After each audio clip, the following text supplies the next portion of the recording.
Welcome to Raman online classes. ये video CNT and SPT act का दूसरा वीडियो है। इसका पहला पार्ट का वीडियो का लिंक डिस्क्रिप्शन पे दिया गया है।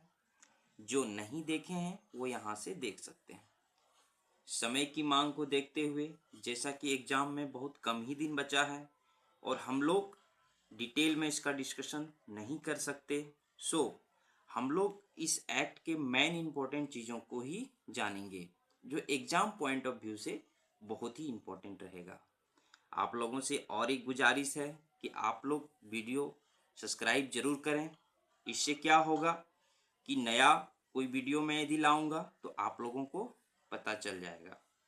चलिए हम लोग डिस्कस करते हैं। तो ये सीएनटी एक्ट का जैसा कि आप लोग देख रहे हैं, ये पार्ट 2 है।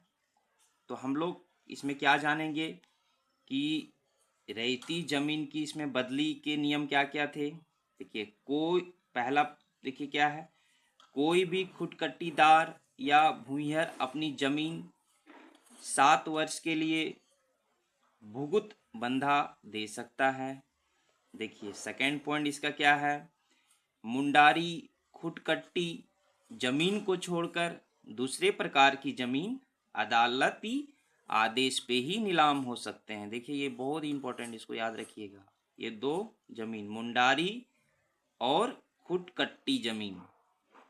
देखिए तीसरा पार्ट क्या है इसका कि पैतृक जमीन बेटों को ही प्राप्त होगा।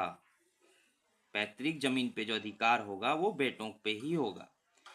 और चौथा इसका पॉइंट देखिए, कोई भी रैयत अपनी जाति के व्यक्ति के साथ या अपने गांव के व्यक्ति के साथ या बगल के गांव के व्यक्ति के साथ दान या बिक्री या बदली कर सकता है।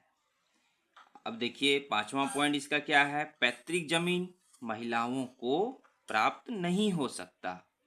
देखिए इसका इम्पोर्टेंट पॉइंट इसका ये था, और पार्ट 1 में इसके बारे में और भी इसका दिया गया था, डिस्क्रिप्शन किए थे हम। तो आप लोग पार्ट 1 को देख सकते हैं, नीचे डिस्क्रिप्शन पे इसका लिंक दिया गया है। तो हम लोग अब आगे बढ़ेंगे। तो आगे बढ़ के हम लोग देखते हैं कि एसपीटी एक्ट मतलब संथाल परगना काश्तकारी अधिनियम। तो देखिए पहला पॉइंट इसमें क्या था कि एसपीटी एक्ट के पहले 1872 में संथाल परगना बंदोबस्त विनियम बना था। आपको एग्जाम में क्वेश्चन पूछ सकता है कि संथाल परगना बंदोबस्त विनियम कब बना था, तो आपको याद रखना होगा 1872 में बना था। देखिए दूसरा पॉइंट क्या है इसका, देखिए 13 अप्रैल 1949 से एसपीटी एक्ट अनुपूरक उपबंध के रूप में लागू हुआ। आपसे पूछेगा कि लागू कब हुआ ये, तो 1949 इसका होगा। देखिए तीसरा पॉइंट इसका है कि एसपीटी एक्ट में सर्वप्रथम संथालों की पारंपरिक विधि का विवरण दिया गया है इस एक्ट में।